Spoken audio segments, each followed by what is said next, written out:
Welcome to the YoggNation, the Spirit of Gratitude podcast on the One Integration platform. Hello, friends. My name is Yogesh Patel, and this podcast focuses on bullying, self-awareness, and our inner spirit, inviting high-profile guests to share their experiences on these topics. Prepare to be inspired by my next guest, Fayruz Benyousef, a well-renowned philanthropist based in Austin, Texas, whose life story epitomizes overcoming adversity.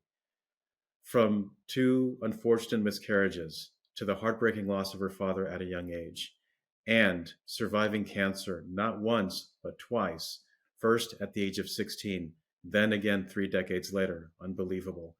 She certainly has refused to back down.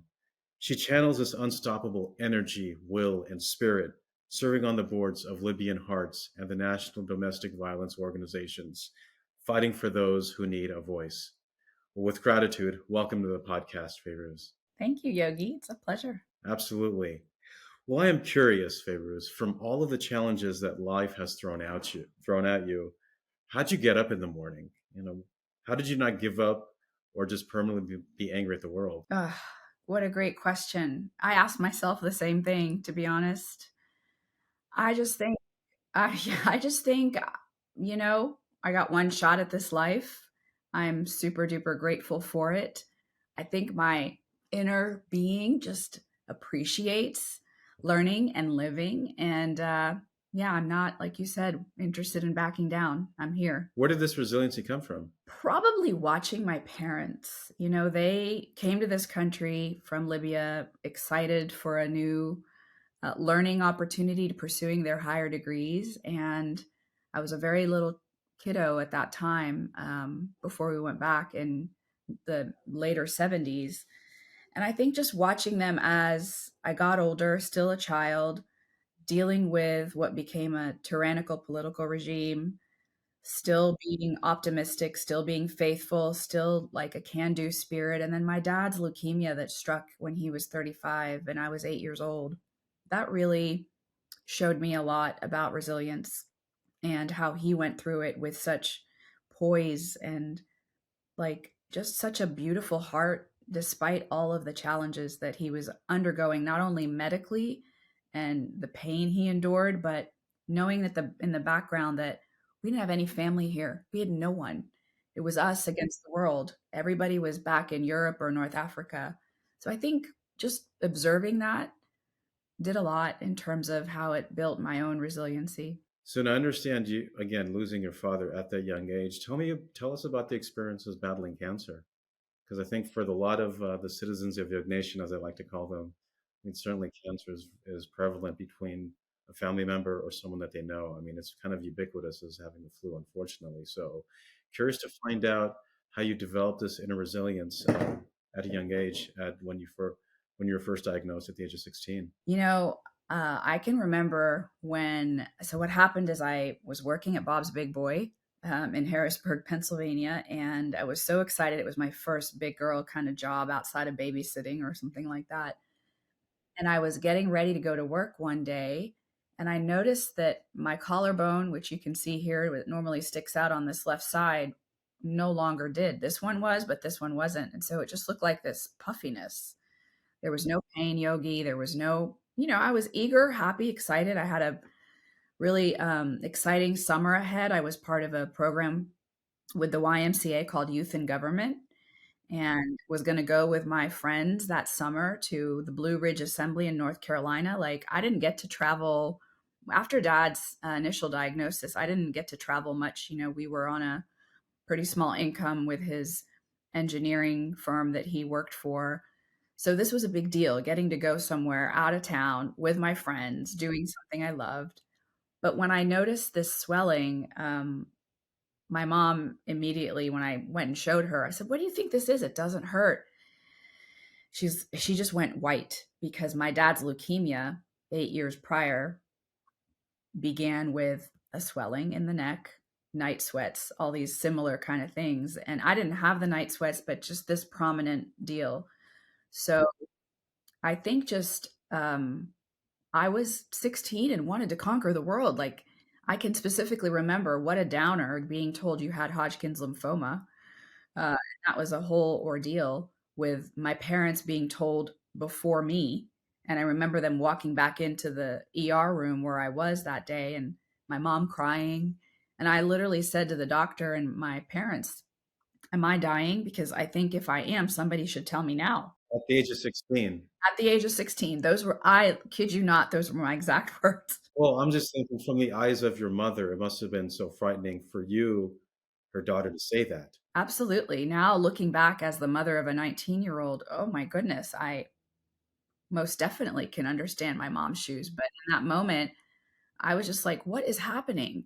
And when they told me that I had to go through a biopsy, that they thought based on my blood work and the scans, there could be a cancer or tumor, I was like, you no, I denial. Like, no, I don't have time for that. And in fact, 30 years later, when I was diagnosed with almost stage 3 breast cancer, I kind of had the same reaction. Like, I don't have time for that. Unbelievable. Was there some sort of inner spirit that told you to move on, to take things one step at a time? Because a lot of this podcast aims to put focus on overcoming adversity, whether it is a health issue, folks struggling with mental, what's going on from a mental standpoint. It could be financial. Any words of advice in just the general theme of overcoming adversity from your personal experiences? Absolutely. I think about this a lot because life is hard and we don't know what we're going to get dealt. You know, I've had my fair share, but the more I live, I know a lot of people go through so much. You're probably listening now, you might be going through something really troubling and hard. And I tell myself this, Yogi, you can do hard things. You have done hard things because I have.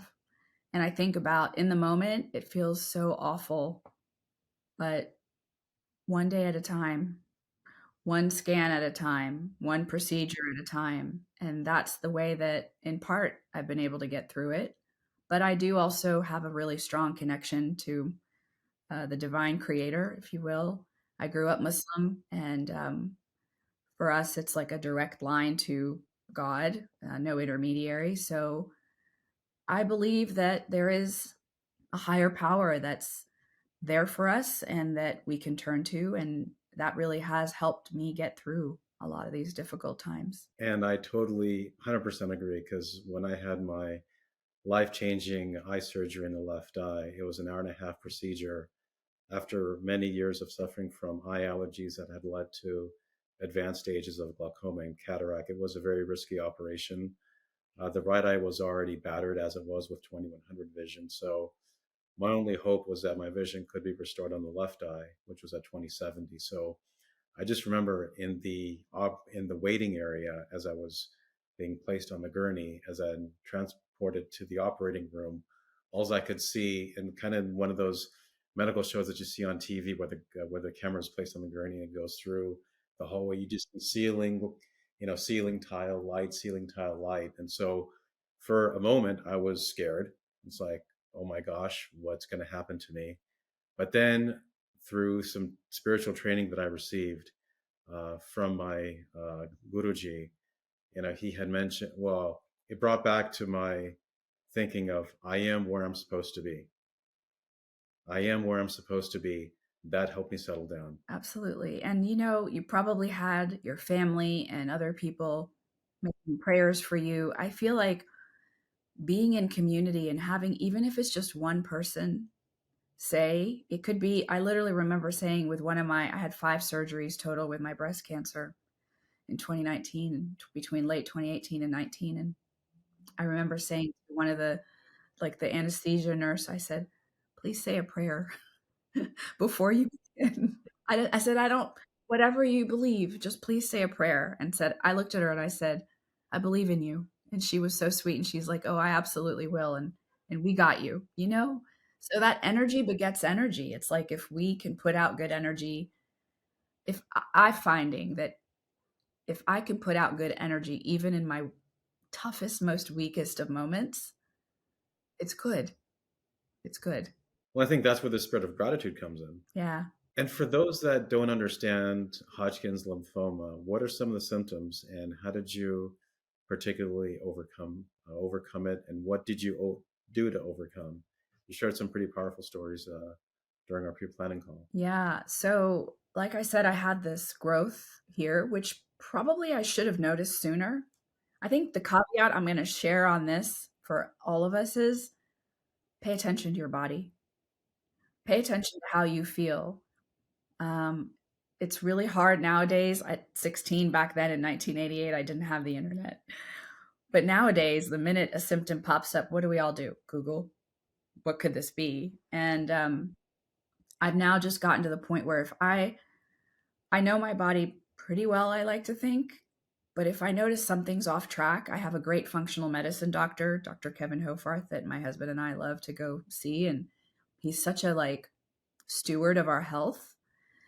I immediately can message him and say, this is off, or I'm not sure about this. And if it's not that, I just will go to urgent care or try to get to wherever I can. So pay attention to your body. Don't be afraid of your body. Your body is like your best friend in the sense of it's where our soul lives, right? It's the physical being of us. So we got to take care of it in all the ways. And Yogi, I wish I would have learned this earlier in my life, even though I did have Hodgkin's at 16. I think I just, in many ways, to tell you the truth, because of the traumatic experience of having it and going through a massive surgery that removed my spleen, but took lymph nodes from close to my heart all the way to the ovaries, because back then they didn't have the diagnostic ability to see if there was invasion of the cancer in those other lymph nodes.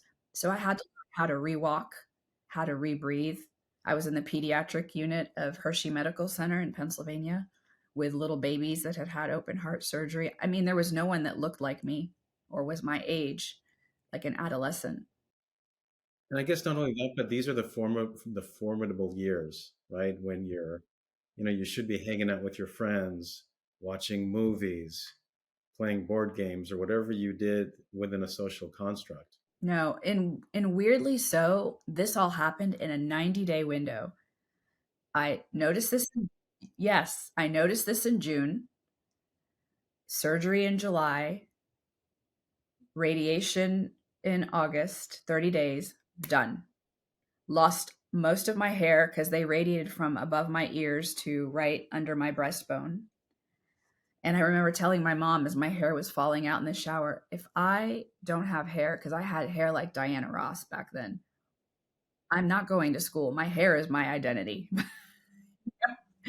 Luckily, it was so long, Yogi, that it covered like everything that was lost from here down. But I was weak from the radiation. The surgical recovery was hard. It was a beast of a summer, let me just say. Now, even though the actual diagnosis to end of treatment was 90 days, what was excruciating and still remains that way is the after effects that evolve that nobody really tells you about, or they didn't back then. So I developed a thyroid, like a low working thyroid, so hypothyroidism in my 20s. I had scar tissue, I still do here. So, like, as we sit here and talk, I not only have nerve pain going down my left side, but in my entire chest wall and part of my back, I can feel the nerve pain. Now, that's two part because it's what was there initially from Hodgkin's, and then the breast cancer surgeries and reconstruction on top of it. At 16, that summer, I developed shingles on my back from the radiation. I mean, yeah, look at your face. Worst feeling ever to have that and endure that. I remember my mom cracking open, because she's a food scientist, technologist, cracking open vitamin E capsules, those really big 1,000 unit ones, and very carefully trying to heal all of the blisters on my back. I'm sorry for the graphic nature of all this, but it was a lot. No, it's important for you to be open, and thank you for being very authentic. And throughout all this, Fayruz, you mentioned that I now look at cancer as something I'm glad happened to me. How do you mean? Yeah, that's probably weird to hear, right? Like, why would one be glad for that? Um, Let me explain. When I look back on it, it gives you a whole new set of perspective of what people endure. And mine was cancer, but there's people with all kinds of other challenges. I mean, look at your story with your vision, right? So I would say I've gained so much compassion. I was always a compassionate person. That's just how I am, but it's a newfound version of that compassion going through it. Um, I feel like it also helped me pause because it was just go, go, go, whether I was a young adolescent or certainly a woman who was 46 and had a child at, starting high school at that time, taking care of my mom who had been diagnosed 5 months before me with metastatic breast cancer. By the way, we have no genetic connection on the cancer front. I think that it was actually perhaps environmental. We lived close to the 3 Mile Island nuclear reactor that leaked. Mm-hmm. So, anyway, I just think it gave me so much newfound perspective, humility. I lost every hair in my body, eyelashes, eyebrows. I became bald. It really humbles you. I ballooned to 210 pounds because of the steroids I was given. I just felt, in some ways, to be honest, like I was the smallest I could be in that time inside because the me that I knew to be me, at least the shell outside, no longer looked like that. Okay, now we're getting really meaningful that I think, especially the young adults and adolescents can take note. Do share about that experience, getting removing yourself from the show. Yeah, I didn't look anything like me. I literally was unrecognizable. And to wake up every day, whether I had 4 drains coming out of me from surgery that were, removing the blood and the other fluids from that, or when I had huge gashes of wounds from the recovery of the breast cancer surgery that were not healing, I looked like nothing. And yet, and yet, when I would go to infusions for my chemotherapy, I would paint my eyebrows on. I became really good at it, let me tell you. I would wear the red or the hot pink lipstick. I would find the cutest outfit in the closet that would fit. And I did have to buy new clothes, so I did allow myself that luxury. And I would put a smile on, and those nurses would embrace me. And it was what gave me hope. Just like, you know what? I can still try my best to look my best. And people commented on it. They'd be like, "You have the cutest outfit today. Look at your makeup looks great today." So Well, I think also and I think also what gave you hope is just your inner spirit of generosity. Do you think it's more about giving to others or understanding what you have to give? I think it's both. I've reflected a lot on that. I think that we have to know ourselves, and as well as in terms of what can we offer, be it financial, be it opening a door, being maybe a skill set that we're good at and we can help someone else. So I think it's really twofold. And is that how you became a philanthropist? Well, let's unpack that. The idea of being a philanthropist, right? So a philanthropist can be someone in your mind who's just like uber wealthy and they just have like Daddy Warbucks, right? Goes out and tries to find the orphans and the poor and gives the money away. Or I like to say, finding that rich uncle who can give. Yeah. I would say I'm very blessed in our life, my husband and our family. I'm super grateful for the life we have and the business that I've been able to develop at FBC Generosity Experts. But we're not, you know, the mega wealthy. I mean, in the scheme of the world, though, when we look at globally, are we up to 8 billion people now? Yeah, we could probably, you and I, be deemed the wealthiest of the wealthy, right? But we know there's like layers. So when I think of being a philanthropist, it's really being someone who cares about people, sees the opportunity to help, whether it is the National Domestic Violence Hotline and serve on that board, and not only donate financially, but be a resource with my skills and my knowledge, open doors. But I want to say being a philanthropist is even the act of giving a smile. You know, when you think about what is philanthropy, the Greek word, love of humankind, love of others, Is that what it is? it is. Oh, I didn't know that. Okay.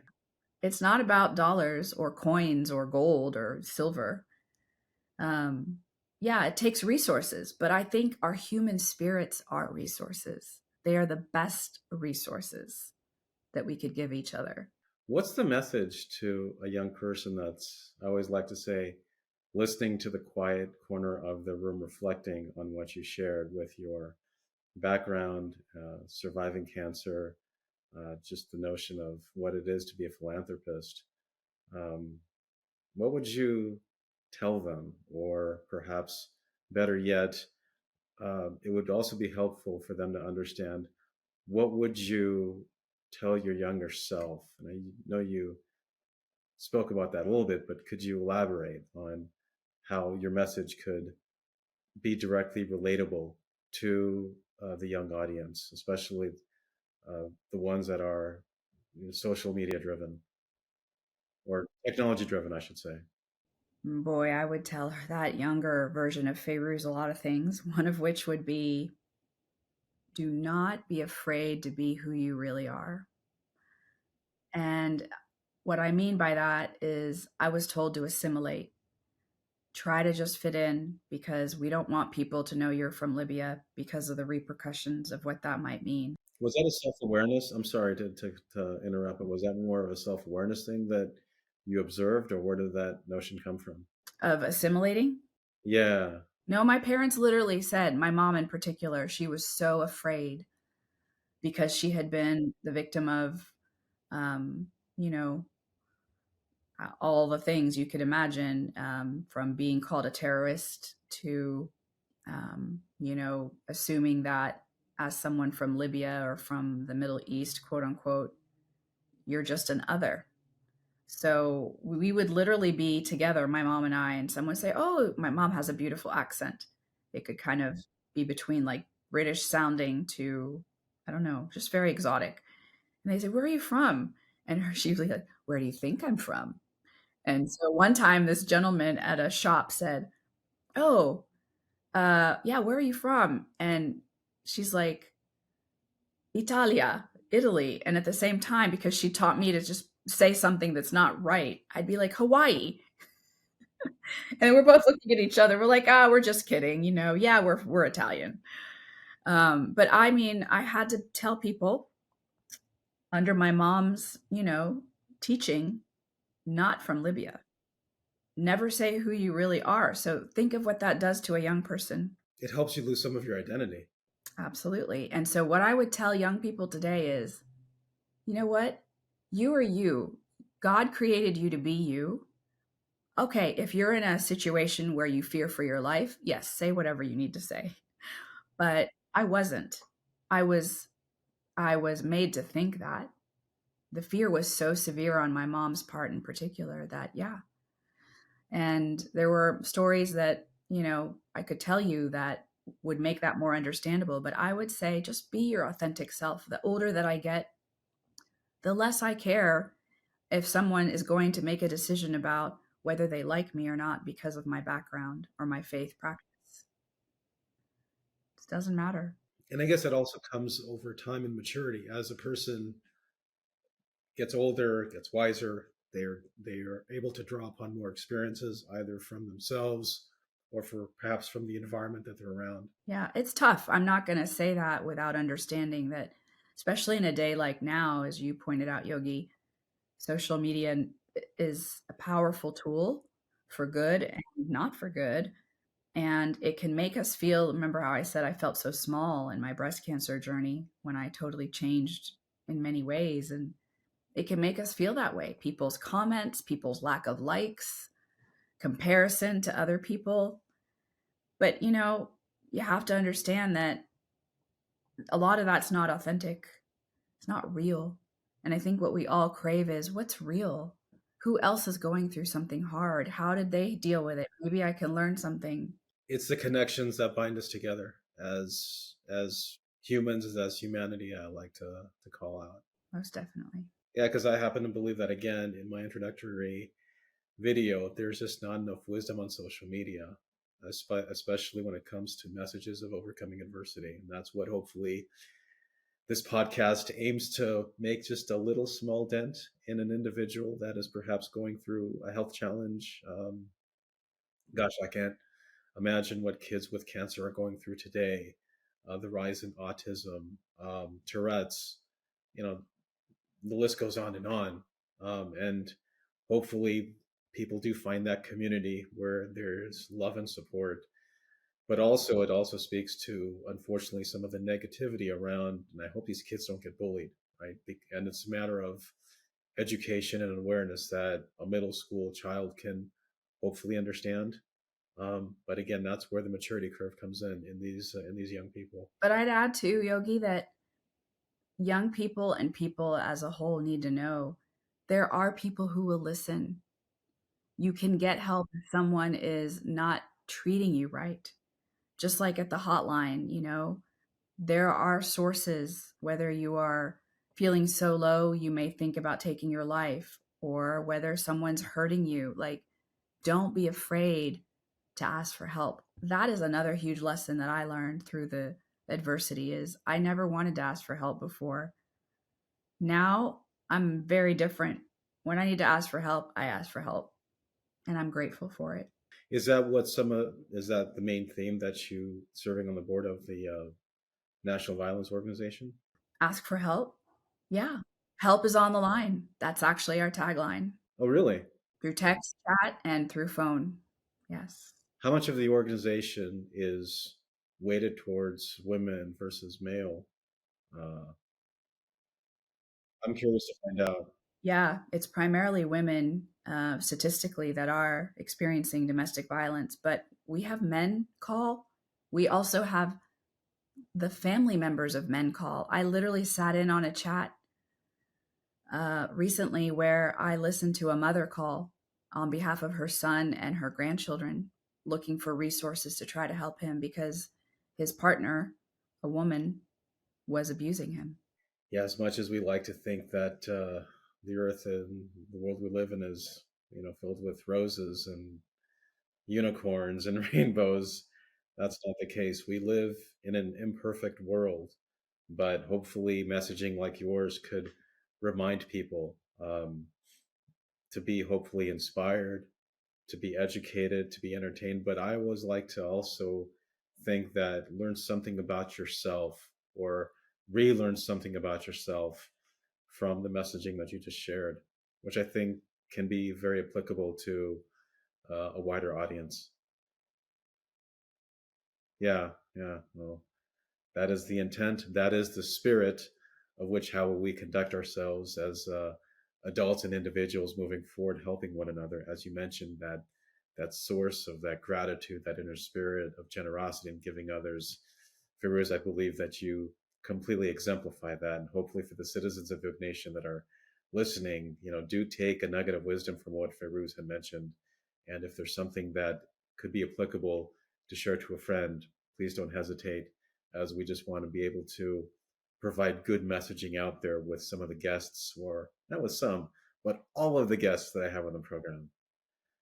Fairuz, thank you kindly for your time.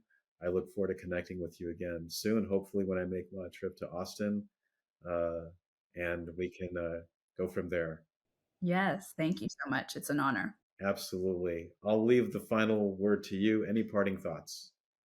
Be generous with a smile, with a helping hand, and believe that when adversity comes, not if, because it will, you can get through it and that help is there. Help is on the line. As the hotline says, there will be people in your network, even they might be a stranger. Don't hesitate to ask for help when you need it. Perfect way to end the segment. Thank you, Fairuz. Thank you, Yogi.